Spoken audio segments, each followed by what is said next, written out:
Bien, queridos hermanos, entonces estamos estudiando el día de hoy, como les dije, las mujeres en el linaje de Jesús. ¿Quién me puede citar alguna mujer de las que leímos? A ver, los que tienen buena memoria o buena memoria visual que puedan recordar. A ver, ¿qué mujeres podemos recordar así fácilmente? Tenemos a Ruth, ¿a quién más? María, Tamar. Hay otra que no se menciona el nombre, pero dice que es la esposa de Urías. ¿Quién es ella? Betsabé. Sí, interesante. O sea, vamos a estar viendo todas estas mujeres del linaje de Jesús. Bien, el relato del Evangelio de Mateo en cuanto al nacimiento de Jesús no comienza con estos sucesos tan característicos de la Navidad. Uno espera que se está contando el relato acerca de Jesús, que comience con la estrella, los pastores, el pesebre. Y no tenemos nada de eso en Mateo capítulo 1. Comienza con una neblina de tiempo aún más antiguos para proporcionarnos una genealogía. No sé usted, pero ahí me cansan un poco las genealogías. Son largas, son tediosas. Es fácil perder la paciencia con estos versículos y darle una leída rápida para ir a lo bueno. Ya, quiero ver cuando Jesús nace, quiero ver el pesebre, quiero ver cómo sigue la historia. Porque para nosotros no tiene sentido leer este engendró a este y a este. Y uno dice, qué largo. Sin embargo, la Navidad no se trata únicamente de un nacimiento histórico, sino de una venida. La venida del Hijo Eterno de Dios al mundo. La llegada de Cristo, querido hermano, fue preparada desde antes de la fundación del mundo y anunciada progresivamente en la historia y revelada con claridad en el cumplimiento de los tiempos. Entonces, a través de todas estas generaciones, Dios fue mostrando que enviaría a su Cristo, a su Mesías, aquel que restauraría, redimiría y reinaría sobre toda la creación. Por eso estas genealogías nos enseñan mucho más de lo que uno se puede imaginar a primera vista. ¿Qué nos muestra esta genealogía acerca del verdadero significado de la Navidad y de nuestra fe? En este pasaje veremos dos verdades a partir de lo que Mateo no incluye y dos a partir de lo que sí incluye, de lo que sí registra. Lo primero que tenemos que recordar, querido hermano, es que el Evangelio, ¿qué es? El Evangelio es una buena noticia. El Evangelio no es una buena instrucción, porque mucha gente enseña el Evangelio como una instrucción. Haz esto para que Dios te ame. Haz esto para que Dios te salve. Haz esto y vas a estar con Jesús. Pero el Evangelio no es eso, es una buena noticia de salvación. Mateo no comienza su relato del nacimiento de Jesús con la típica frase, había una vez. ¿Qué inicia o qué tipo de textos inician con esta frase, había una vez? Los cuentos de hadas, las leyendas, las fábulas, los mitos. Incluso Star Wars dice hace mucho tiempo en una galaxia muy, muy lejana. Y todas estas introducciones señalan probablemente que los hechos que van a ser narrados en realidad no sucedieron en un tiempo y lugar histórico verificable. Son relatos ficticios diseñados para transmitir una enseñanza, una moraleja, no para afirmar acontecimientos históricos y reales. Pero esta no es la clase de relato que nos presenta Mateo. Él inicia el versículo 1 diciendo, libro de la genealogía de Jesucristo. Eso significa que está fundamentando quién es Jesucristo y qué hace en la historia. Jesús no es una metáfora. Jesús no es había una vez, Él es real. Todo lo que está narrando el Evangelio de Mateo, todo eso realmente sucedió en el tiempo y en la historia. Entonces no es un texto literario, producto de la imaginación humana. Importante precisar eso. La buena instrucción, como les decía, apunta a lo que tú debes hacer. Haz esto para que Dios te ame. La buena noticia es un registro de lo que ya se hizo en favor nuestro. La instrucción te insta a hacer algo. La noticia te insta a reconocer algo que ya sucedió, que ya fue hecho y responder frente a esta noticia. La instrucción dice la acción que depende de ti. La noticia dice que otra persona ya ha actuado por ti. Digamos que hay un ejército invasor que avanza contra una ciudad. Lo que esa ciudad necesita son consejeros militares. Instrucción militar clara en cuanto a qué deben hacer. Alguien debe explicarles que la excavación y las trincheras deben hacerse de determinada manera, en determinado lugar, que los francotiradores deben subir a tal lugar y desde ahí deben atacar, deben descender por este otro lugar. O sea, estrategia, instrucciones militares. Porque viene un enemigo. ¿Y quién tiene que pelear? Nosotros. En ese sentido necesitamos instrucciones. No obstante, si este rey es sabio, es poderoso, y él ya ha interceptado, y ya ha derrotado a ese ejército invasor. ¿Qué necesitamos entonces? ¿Consejeros militares? ¿Instrucciones militares? Necesitamos mensajeros. Y el término griego para mensajeros es ángelos. ángeles. Los mensajeros no dicen, esto es lo que tú debes hacer para que Dios te ame. Más bien avisan, les traigo buenas nuevas de gran gozo. ¡Qué tremendo el Evangelio! El Evangelio cuenta lo que el Señor ya hizo en el tiempo y en la historia. Que Él venció el pecado, venció la muerte. O sea, dejen de huir, dejen de tener miedo, dejen de construir fortificaciones, dejen de intentar salvarse por sus propias fuerzas. El Rey ya lo hizo todo. El Rey ya venció. El Rey ya derrotó al ejército invasor. El Rey ya nos ha salvado. Algo ha sucedido que transforma todo. Entonces los textos bíblicos acerca de la Navidad son relatos que verdaderamente sucedieron en la historia. No son fábulas de Esopo, como la liebre y la tortuga. Tampoco es Pedrito y el lobo. Tampoco es un ejemplo inspirador con respecto a cómo vivir. Que al final la vida de Jesús tiene una gran metáfora que enseñarnos, como cualquier otra fábula que uno puede leer en el colegio. Muchos creen que el Evangelio no es más que otra historia moralizadora, pero están completamente equivocados. En la Navidad no hay una moraleja de la historia. Los pastores, los padres de Jesús y los sabios no se nos presentan en primer lugar como ejemplo a seguir. Estas narraciones de los evangelios no te dicen lo que debes hacer, sino que cuando vamos al evangelio y vemos el nacimiento de Jesús y recordamos el nacimiento, la encarnación de Jesús, estamos recordando lo que Dios ya hizo. El nacimiento del Hijo de Dios en el mundo es un evangelio. Es una buena noticia, es un buen anuncio. No te puedes salvar a ti mismo. Dios vino a salvarte. ¿No es tremendo eso? O sea, otras religiones y muchas iglesias, la verdad, al hablar acerca de la salvación, la entienden y la enseñan y la proclaman como una instrucción. La salvación es algo por lo cual tú debes luchar, que tú debes conseguir, que tú debes conquistar, que tú debes realizar. Solo llegas y oras, si obedeces o transformas tu conciencia. Pero el Evangelio de Jesucristo es distinto. Los fundadores de las grandes religiones dicen, de una u otra manera, estoy aquí para mostrarte el camino hacia el cielo. Sigue estas prácticas, cumple estos mandamientos, avanza por este sendero para que logres conquistar tu salvación. Bueno, todo eso es una instrucción, no el Evangelio. Pero Jesucristo, en cambio, no dice, Jesús no vino a decirnos, te voy a enseñar, les voy a enseñar, hijos míos, cómo llegar a Dios, sino que Él dice, yo soy Dios y he venido a buscarte. Tú no podías llegar hasta mí, tú no podías ascender hacia mí, así que yo descendí hacia ti y me hice hombre y estuve en medio de ustedes. Entonces esto no es una instrucción, es una buena noticia. Buenas noticias de gran gozo para todos nosotros. Entonces, claro, la Navidad es solo el comienzo de este gran plan de nuestro Señor, el plan de salvación. Jesús todavía no ha entregado su vida en la cruz, pero incluso en su nacimiento, hermanos, en Navidad encontramos como de forma embrionaria, anticipando todo lo que sucederá, anunciando lo que vino a hacer nuestro Jesús, venir por nosotros, llevar nuestro pecado y asumir el castigo y muerte que nosotros merecíamos. A la luz de nuestro pecado contra Dios y contra el prójimo, ¿dónde merecíamos estar? Afuera, ¿no es cierto? En el frío, en la oscuridad. Bueno, Jesús nació en un establo frío, frío y oscuro. Pero esto fue solamente un anticipo del verdadero abandono que va a tener nuestro Salvador. Al final de su vida, Él exclamó, Dios mío, ¿por qué me has desamparado? En Mateo 27.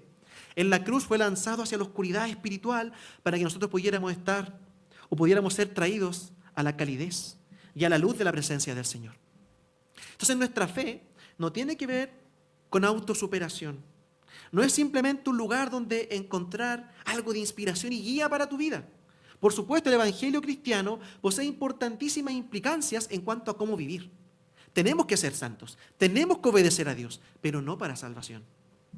Pero en primer lugar, es un mensaje que avisa que necesitamos ser salvos, que no nos podíamos rescatar, que no te salvas ni remotamente por lo que tú puedas hacer, sino más bien por lo que Dios ya hizo. No comienza una vida con Cristo por adoptar una ética o por dar vuelta una página, ni siquiera al unirte a esta comunidad. No, comienzas a creer la gran noticia, la buena noticia de lo que ha sucedido en la historia. Y ahí eres salvo. Y frente a estas preguntas, ¿es verdad que Dios se hizo hombre? ¿Es verdad que Jesús vivió, sufrió y murió por mí? ¿Es verdad que se levantó triunfante de la tumba? Si tú crees todo eso, entonces todo lo que la Biblia dice más adelante tiene sentido. Tiene sentido vivir conforme a lo que el Señor nos manda a vivir. Recuerda que sin resurrección, vana es nuestra fe. Totalmente vana. Entonces la historia bíblica no comienza con una viva una vez. Había una vez en un país muy, muy lejano, en un pesebre muy hermoso.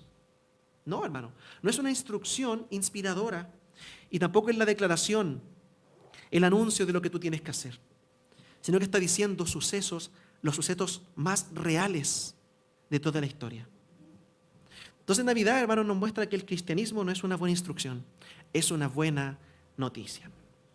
Lo segundo que nos recuerda esta historia o este relato es que sin duda la historia del Evangelio cambia nuestra manera de leer otras historias. La Navidad o la historia de Navidad no es ficción, es real, pero a la vez diría que cambia la manera en que nosotros podemos ver la ficción que usted puede consumir en el día a día. Bueno, yo creo que todos vemos películas, a todos nos gustan los cuentos, a mí me gustan los cuentos, me gustan las fábulas, me gusta la imaginación humana, me gusta, disfruto mucho de la fantasía. Cuando estaba por estrenarse la película El Señor de los Anillos, dirigida por Peter Jackson, muchos críticos y personas influyentes comenzaron a escribir artículos lamentando que la gente siguiera disfrutando de cosas fantásticas. Pero ¿cómo estamos en el siglo XXI? ¿Cómo la gente deberíamos ver dramas de cosas súper reales, del dolor humano, de la muerte, de mafiosos y cosas como súper, digamos, reales? ¿Cómo la gente sigue disfrutando de estas historias fantásticas? Ver películas de mitos, de leyendas, de estas historias épicas de gente valerosa y que al final vence el bien. ¿Se ha dado cuenta de eso? Que todas esas historias que uno ve inspiradoras, ¿quién gana? Vence el bien. Hay heroísmo, hay abnegación, hay esperanza. Pero según ellos, tener esta mentalidad tan ilusa era un retroceso para gente moderna, que deberíamos estar un paso más adelante. Entonces hoy se espera que la gente moderna sea más racionalista, que sea más realista. Se nos dice que en la vida nada es blanco y negro, que todo es gris y que los finales felices son casi una crueldad. Porque ¿qué dicen ellos? Oye, pero la vida no es así. La vida no es así. No vence el bueno. No hay heroísmo. En la revista de New Yorker, Anthony Lane escribió justamente de esta novela de Tolkien, del Señor de los Anillos. Dice, es un libro lleno de acciones valerosas. Sin embargo, ceder ante él, o sea, ver la película, disfrutarlo de verdad como lo hizo la mayoría de nosotros en una primera lectura, revela la renuencia a enfrentar los matices más finos de la vida, que raya con lo cobarde. O sea, son historias para cobardes, historias para gente que le gusta soñar, para gente que no tiene los pies en la tierra. Y aún así, Hollywood no deja de volver a los clásicos. ¿Se ha dado cuenta de eso? Y como que ahora lo están reviviendo todos estos clásicos. La Bella y la Bestia, La Bella Durmiente, El Rey Arturo. Y todas esas historias no ocurrieron realmente. Es imaginación humana, por cierto. Pero se puede disfrutar. No están basados en hechos históricos. Pero aún así, ¿se han dado cuenta que estas historias de alguna forma tocan en lo profundo del corazón humano? Algo que la ficción más realista no logra responder ni llenar. Esto es así porque en lo profundo del corazón humano existe deseo de experimentar lo sobrenatural. Porque ¿qué vemos en estas películas? ¿Qué deseo de nuestro corazón encontramos en estas películas? Que podemos escapar de la muerte. Que podemos conocer un amor inquebrantable. Que podemos conocer un amor que no lo vamos a perder nunca. Que podemos no envejecer. Ahí tenemos Peter Pan, ¿no es cierto? Entonces toda esta idea de que podemos soñar, que podemos volar, que podemos comunicarnos con seres que no son humanos y sobre todo que podemos vencer el mal. Y algo que vemos en todas estas historias es que al final el bueno gana. Podemos vencer el mal. Si se narran bien las historias que nos cuentan, resultan increíblemente conmovedoras y satisfactorias. Y fueron felices para siempre. ¿Por qué? Esto se debe a que, aunque sepamos que estas historias en realidad no sucedieron, es imaginación humana, le insisto. Nuestros corazones anhelan estas cosas. Y una historia bien contada satisface momentáneamente estos deseos. Es como que le hiciera una caricia a ese dolor que tenemos en nuestro corazón. O como que rascar esa comezón interna que tenemos, que no puede ser saciada con nada. Cuando una historia fantástica es bien contada, produce un alivio momentáneo. Es como rascarse una comezón, porque toca esos deseos que llevamos dentro. Vencer la muerte. Experimentar un amor indestructible. Ver justicia perfecta. Triunfar sobre el mal. Vivir sin corrupción. Conectarnos con algo más grande que nosotros. La Bella y la Bestia nos dice que existe un amor que puede liberarnos de la bestialidad que hemos creado en nosotros mismos. La Bella Durmiente nos muestra que estamos en una especie de hechizo de sueño y que existe un noble príncipe que puede venir a destruirlo y liberarnos. Uno ve estas historias y uno se conmueve, porque en lo profundo de nuestros corazones creemos o deseamos creer que todo eso es verdad. La muerte, por ejemplo, no debería ser el final de nuestro camino. No deberíamos perder a nuestros seres queridos. El mal no debería triunfar. Nuestros corazones sienten que, aunque estas historias en sí no sean ciertas, como que hay una realidad subyacente de estas historias que de alguna forma es como debería ser realmente el mundo. Con todas estas cosas que vino el pecado a trastornar. Pero aún así, nuestra mente, ¿qué nos dice? Que no, po. Y los críticos dicen que no, que esto no es real. Ponen los pies en la tierra. Ellos insisten en que cuando nos dejamos tocar por estos cuentos de hadas, cuando creemos lo sobrenatural, o en que existe el bien y el mal que no cambia, porque Dios lo estableció así, o en que fuimos creados para vivir para siempre, no para morir, todo eso no es real. No tenemos los pies en la tierra. Dicen que creer en estas cosas es una forma de escapar de la realidad. Es casi un acto de cobardía. Y esto me lleva a la historia de Navidad. A primera vista, con toda esta idea de historias fantásticas que venimos de la infancia, ¿quién de ustedes no leyó cuentos o no vio todas las películas de Disney? Con eso crecimos y no podemos desligarnos de eso. Entonces, con todo este conocimiento previo que tenemos, como que a primera vista, Navidad parece una leyenda más, que de alguna forma quizás puede rascar nuestra comezón, puede consolar nuestro corazón, acaricia esa inquietud que tenemos en nosotros. Aquí tenemos la historia de alguien de otro mundo. ¿Se da cuenta, no?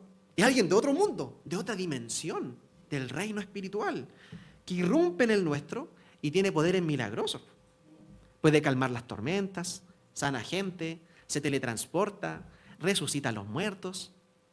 Y luego los enemigos se vuelven contra él y lo matan, lo traicionan. Y parece que toda esperanza ha acabado, pero finalmente resucita de entre los muertos y lo salva todo. Está bueno el cuento. Está bonito el cuento. Leemos y pensamos, otro gran cuento de hadas. Por cierto, parece que la historia de Navidad es otra más que señala estas realidades subyacentes, esos anhelos que tenemos.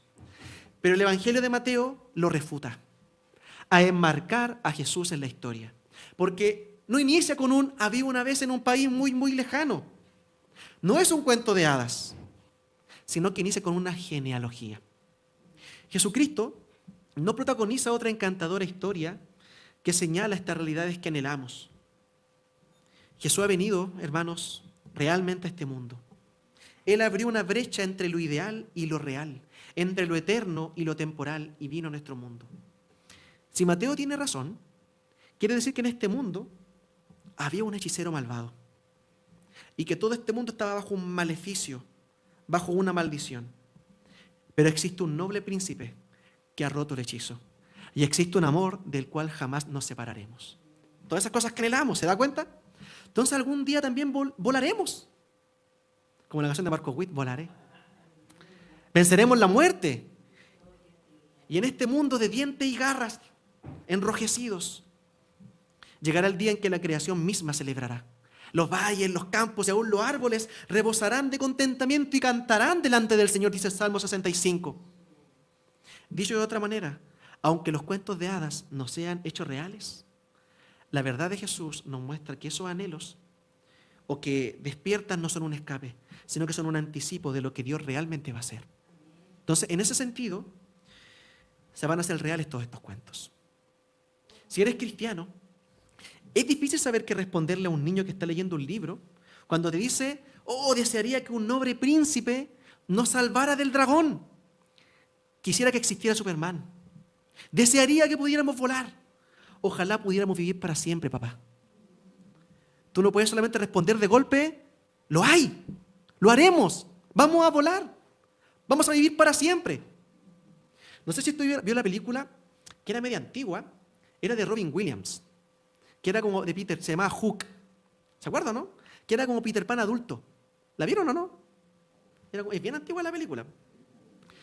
Hay una escena donde Maggie Smith que hace el papel de Wendy, que también está en la historia de Peter Pan, pero Peter Pan parece que ha envejecido. Y le habla a Robin Williams, que es Peter Pan, un Peter Pan adulto, que tiene amnesia. Y a él le divierten las historias que Wendy le está contando. Le narra a los niños. Pero en un momento ella lo mira a los ojos y le dice, Peter, las historias son reales. La historia es real. Esta historia es real. Si la Navidad sucedió de verdad, significa que toda la raza humana sufre de esta amnesia. Pero que las historias que más nos encantan no son tan solo un mero escapismo. El Evangelio, como es una historia verídica, significa que en el sentido supremo es la mejor historia de la historia. Entonces miren qué tremendo cómo el Evangelio transforma los valores del mundo.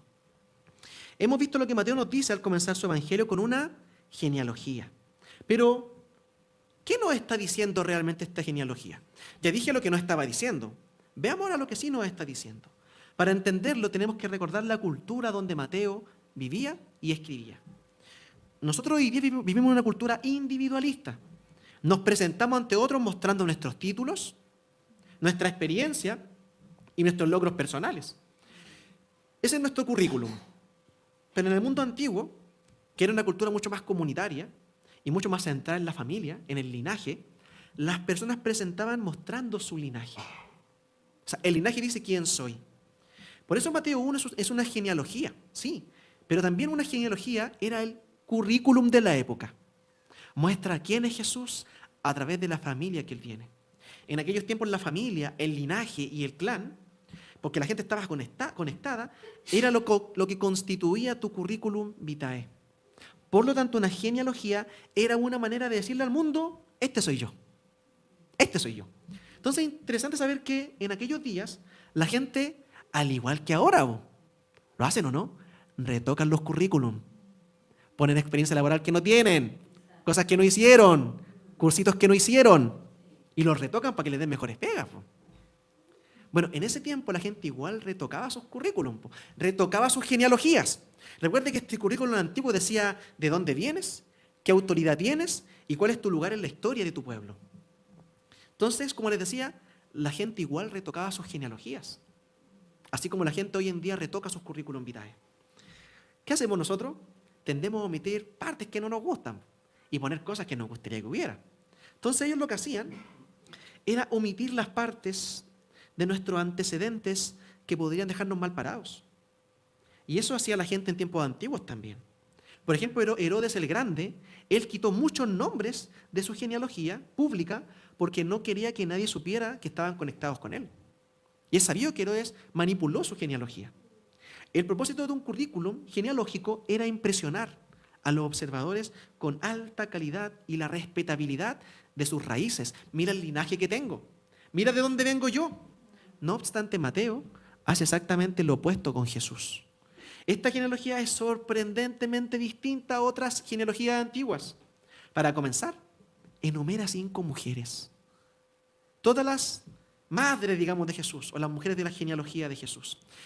Esto no resulta inusual para los lectores modernos, pero en sociedades antiguas, patriarcales, jamás se nombraba a una mujer en estas listas. Mucho menos a 5, mucha mujer.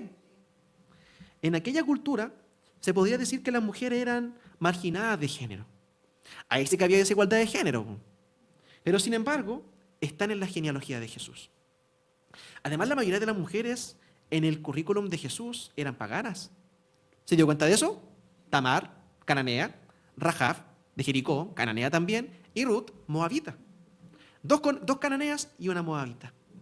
Para los antiguos judíos, estas naciones eran impuras. No se les permitía entrar al tabernáculo o al templo para poder adorar. Podríamos llamarlas marginadas étnicas, marginados étnicos. No podían ni siquiera entrar al patio del templo. Y sin embargo, están en la genealogía de Jesús. Existe otra dimensión sorprendente. Al nombrar a estas mujeres en particular, Mateo deliberadamente les recuerda a los lectores algunos de los incidentes más sórdidos, desagradables e inmorales de la Biblia. Por ejemplo, dice que Judá fue padre de Fares y Zera, cuya madre fue Tamar. ¿Sabe usted la historia de Tamar o no? Es súper bizarra, pero está en la Biblia. Y la Biblia es un libro real. y narra las cosas tal cual ocurrieron. Judá tenía un hijo. Este hijo dice que era malo, que hizo lo malo delante de Jehová. Y Jehová, ¡pum!, lo mató. Y Tamar quedó viuda. Y Judá estaba obligado a darle un hijo como un pariente redentor, como lo que ocurrió con Ruth, para que redimiera y le diera linaje a su hijo. Bueno, este otro hijo se llamaba Onán. De ahí viene el onanismo. Bueno, Onán tenía relaciones sexuales con Tamar, pero él no eyaculaba en ella para darle descendencia, sino que dice la palabra que echaba en tierra.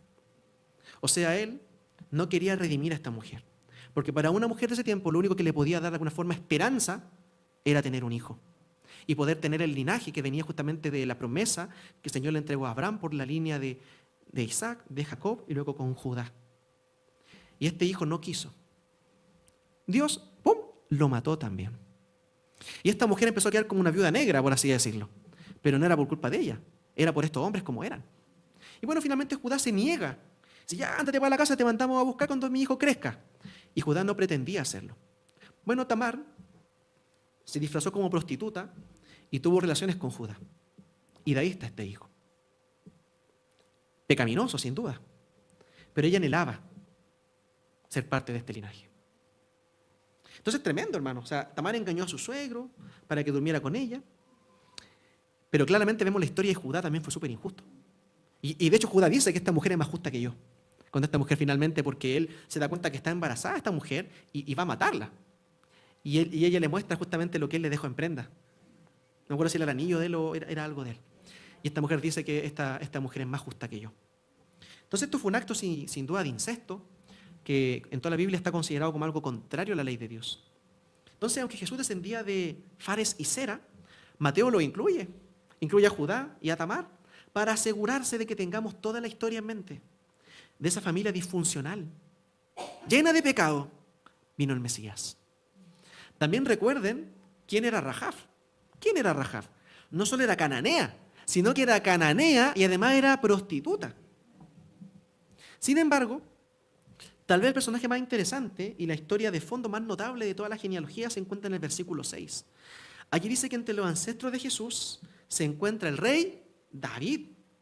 Y uno dice, bueno, al fin alguien que puede estar en una genealogía que valga la pena, un rey, el mejor rey de Israel, David. No obstante, Mateo añade, en uno de los sobreentendidos más grandes e irónicos de la Biblia, porque todos lo sabemos, que David fue padre de Salomón, ¿no es cierto? Todos sabemos eso, que David fue padre de Salomón. Pero ¿qué dice el texto en el versículo 6? Cuya madre había sido la esposa de Urías. Interesante. ¿Por qué no dice Betsabé? Así se llama, ¿o no? ¿Pero cómo la llama? Cuya madre había sido la esposa de Urías. O sea, si uno no supiera la historia bíblica, esto podría sonar como extraño. ¿Por qué no dice el nombre, amigo? No es necesario. Diga el nombre nomás. Se llamaba Betsabé. Pero Mateo nos invita a recordar un capítulo trágico y terrible de la historia de Israel, y particularmente de David. Cuando David era un fugitivo, que él huía de Saúl, porque el rey lo quería matar. Dice la palabra que un grupo de hombres salió al desierto con él, lo rodeó y arriesgó la vida para protegerlo. Y se les llamó los valientes de David, que arriesgaron todo por él. ¿Y sabe qué? Urías era uno de ellos, un amigo a quien David le debía la vida. Sin embargo, años después, cuando David ya era rey, estaba relajado, estaba con reposo. Dice la palabra que él debería haber ido a pelear, pero se quedó en la casa de ocioso y codició a la esposa de Urías, Betsabé, la deseó. Y no solamente la deseó, sino que la mandó a llamar y consumó lo que quería hacer. Durmió con ella y luego hizo arreglos para que Urías lo asesinaran. Lo mandó de los primeros en la línea de batalla, para así poder casarse con ella, para ocultar que la había embarazado. Lo hizo, y uno de los hijos que tuvo después Betsabé, porque este hijo inicialmente murió, pero un segundo hijo que tuvo Betsabé fue Salomón, del cual desciende Jesús. Y yo le insisto en eso. Ya, pero Mateo, ¿para qué? Innecesario. ¿Por qué Mateo omite el nombre de Betsabé? No es porque quiere despreciarla, pero decir la esposa de Urías es un recordatorio. Es una crítica feroz a David. Es una mancha en la vida de David. Y de esa familia disfuncional y de ese hombre con profundos defectos y pecados vino el Mesías. Entonces, ¿qué tenemos acá? Penca la gente del linaje, ¿o no? Espiritualmente hablando, en cuanto a moralidad, moralmente hablando. Tenemos marginados morales, tenemos adúlteros, asesinos, relaciones incestuosas, prostitutas, paganos, paganas. En realidad, se nos recuerda que hasta los ancestros masculinos prominentes, tenemos a Judá, tenemos a David, eran fracasados morales. También eran marginados culturales, raciales y de género. La ley de Moisés apartaba a estas personas de la presencia de Dios. No podían estar en la presencia del Señor. Sin embargo, a todos se les reconoce públicamente en la palabra del Señor como antepasados de Jesús. ¿Qué significa esto? En primer lugar, nos muestra que la gente que está excluida por la religión, que está excluida por la cultura, por la sociedad respetable e incluso por la ley de Dios, puede entrar en la familia de Jesús. Y sabes que esto es para ti. No importa tu genealogía. No importa de dónde vienes. No importa lo que hayas hecho. No importa si mataste a alguien. Si te arrepientes y crees en Él, la gracia de Jesucristo puede cubrir tu pecado y unirte a su familia. ¿Y sabes qué? Tú eres el linaje de Jesús. Y tú también puedes ser parte de esta genealogía, aún con todos tus errores, aún con todos tus pecados, aún con todos tus defectos. En la antigüedad existía el concepto de impureza ceremonial. Si deseabas permanecer santo, respetable o bueno, tenías que evitar el contacto con todo lo que no fuera santo. La falta de santidad era considerada contagiosa. Si una persona que estaba impura ritualmente tocaba a alguien que estaba puro, le contagiaba la impureza ritual. Y también debían guardar tiempo que no podían ir al templo. O sea, tenían que mantenerse alejados de la presencia del Señor. Pero Jesús revierte esta realidad. Su santidad y su bondad no pueden contaminarse con tu pecado. Él no se contamina por entrar en contacto con nosotros. En cambio, su santidad nos contagia de pureza cuando tenemos contacto con Él. Cuando vienes a Jesús, sin importar quién sea ni lo que hayas hecho, sin importar las manchas morales que tengas, Él puede volverte tan puro como la nieve. Eso está en Isaías 1:18. Por otra parte, mira al rey David. Tenía todos los avales del poder del mundo. Era hombre, no mujer. Era judío,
Se tardó mucho en llegar. Además, 400 años de silencio de la profecía hasta que llegara Cristo.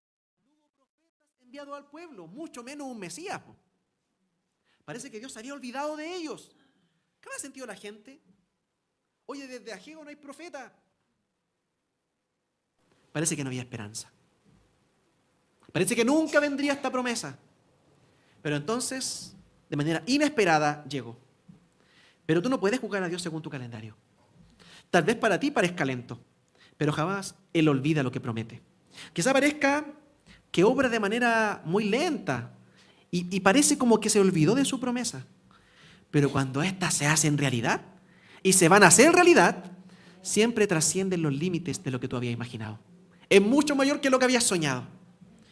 Y este es uno de los principales temas de la historia de la Navidad y, por cierto, de la Biblia. Mira la historia de José, que estudiamos hace un par de meses en el Antiguo Testamento. Durante años parecía que Dios ignoraba sus oraciones y permitía que experimentara desastre tras desastre. Ya me vendieron como esclavo. Bueno, estoy bien con Potifar. Preso de nuevo. Pero Señor, yo soñé que todos mis hermanos iban a estar ahí postrados delante de mi presencia. Pero al final quedó claro que cada una de esas cosas debían suceder. ¿Para qué? Para que todos fueran salvos. Todo Israel fuera salvo. José hasta pudo decir a sus hermanos que lo habían vendido como esclavo. Dice, es verdad que ustedes pensaron hacerme mal, pero Dios transformó ese mal en bien. Piensa en Jesús. Cuando lo llamaron para que sanara a una niña enferma de muerte, y se detuvo. Es cuática esa escena, no sé si usted la recuerda. Que dice, oye, la niña se va a morir. Y Jesús va de camino y se detuvo para ver otro tema, para atender a una mujer con un flujo de sangre. Y en esa espera, se murió la cabra chica. Según nuestro tiempo, ¿qué diríamos? Ya, pero Jesús, llegaste tarde. Porque una mujer que tenía un flujo de sangre desde hace muchos años, un día más, un día menos, no se iba a morir. ¿Sí o no? Era una situación crónica, sin duda para ella tremendo, doloroso, humillante, pero era algo que podía esperar. La niña se estaba muriendo. Y Jesús, por atender a esta mujer, se murió la niña. Entonces, su sentido del momento oportuno parecía completamente distinto al nuestro. Ya, pues Jesús, hasta que queda claro que no era así. La gracia de Dios prácticamente nunca opera dentro de nuestro marco de tiempo, dentro de un esquema que consideramos razonable. Él no sigue tu agenda, Él no sigue tu esquema, Él no sigue tu calendario. Cuando Jesús le habló a Jairo, ese padre desesperado, cuya hija acababa de morir, le dijo, cree. O sea, en el calendario de Jesús, se murió la cabra chica, tengo todo el tiempo del mundo. Tengo todo el tiempo del mundo. Y tú estás desesperado ahí, como que estás nadando por mantenerte sobre el agua. Ya, puede nadar un par de meses más. Voy a llegar justo a tiempo. Me queda todo el tiempo del mundo. Pero tú crees. Pero nosotros nos desesperamos. Nos llenamos de dudas.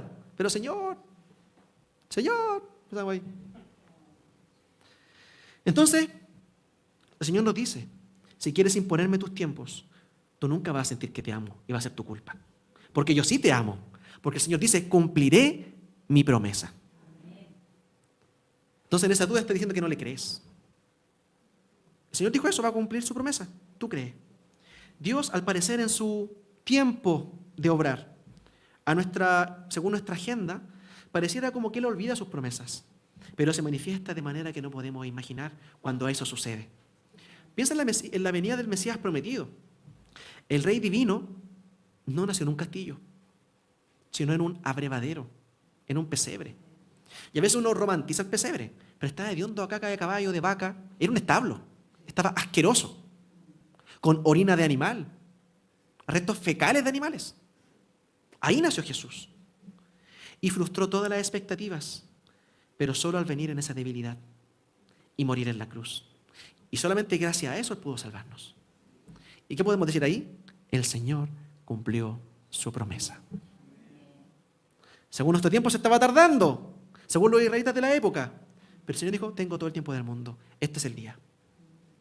Tal vez digas, bueno, es probable que Dios cumpla su promesa conmigo, pero yo no he cumplido las mías. Yo le he fallado al Señor. Yo he hecho un desastre con mi vida. Mi vida no tiene arreglo. Otra vez, fíjate en la genealogía. En el versículo 2 dice que Jacob fue padre de Judá, un antepasado del Mesías. ¿Sabes por qué Judá era hijo de Jacob? Porque su papito, Jacob, le mintió a su papá, a Isaac, y lo engañó para conseguir el derecho de la primogenitura que le pertenecía a Esaú. Era terrible Jacob, terrible. Era un sinvergüenza. De hecho, eso significaba Jacob, usurpador. Es como el pillo. Llega el hermano, terrible cansado porque no había cazado nada, muerto de hambre. Dijo, aquí la hago, platito de lentejas. ¿Se imagina usted llegar muerto de hambre de la pega y un platito de lentejas con longanizas de Chillán? Uno no se resiste. O de San Carlos, no sé. Y Esaú dice, ¿para qué quiero la primogenitura si me voy a morir igual? Pero lo interesante de esto es que pese a todo, Jacob anhelaba esta promesa. De manera torcida, tal vez de manera ambiciosa, egoísta, pero la anhelaba. Y luego con su padre, un hombre viejito, adulto mayor, yo creo que ya medio senil, no veía nada. O sea, se aprovechó del viejito. Se aprovechó de la circunstancia. Entonces, tremendo, hermano. Para robar lo que le pertenecía por derecho a su hermano Esaú. Y debido a ese engaño, dividió su familia, puso a Esaú en contra suyo y tuvo que huir de su tierra para ser un fugitivo. Perdió su familia, no vio a su padre morir, no vio a su madre morir. Experimentó consecuencias terribles por su pecado. Sin embargo, fue a raíz de todo eso que conoció a Lea, también a Raquel, también a Filá, y a Bilá, y a Bulá, no me acuerdo cómo eran las concubinas. Y se convirtió en el antepasado del Mesías, patriarca de las 12 tribus de Israel. Entonces aquí ve el equilibrio. Lo que hizo Jacob estuvo mal, fue pecaminoso, y él vivió las consecuencias de eso, porque de verdad después fue donde el tío, y el tío era más pillo que él, así que la sufrió por el doble. Entonces él cosechó su pecado. No, si Labán era súper pillo. Sin embargo, Dios es mayor que nuestro pecado.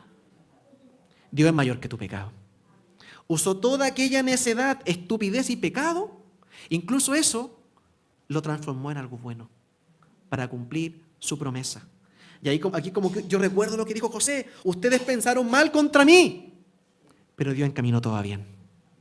Dios es tan bueno que incluso nuestro pecado puede encaminarlo a bien. Con Dios nadie es un caso perdido. Entonces, hermano, Navidad significa que Dios está llevando a cabo su propósito y que va a cumplir su promesa. Entonces, Navidad es como entender que aunque los molinos de Dios muelen lento, muelen súper lento, pero muelen extremadamente fino, porque el producto que entrega es de calidad, es precioso. Tal vez parezca que Dios se ha olvidado, pero en este mismo momento se encuentra en el proceso de preparar todo aquello para que se cumpla la más grande promesa. El Señor ahora está viniendo. Dice que su reino está viniendo a la tierra. Dios puede tardar según nuestra perspectiva, pero Dios nunca falla. Su justicia y su fidelidad llegan con perfección.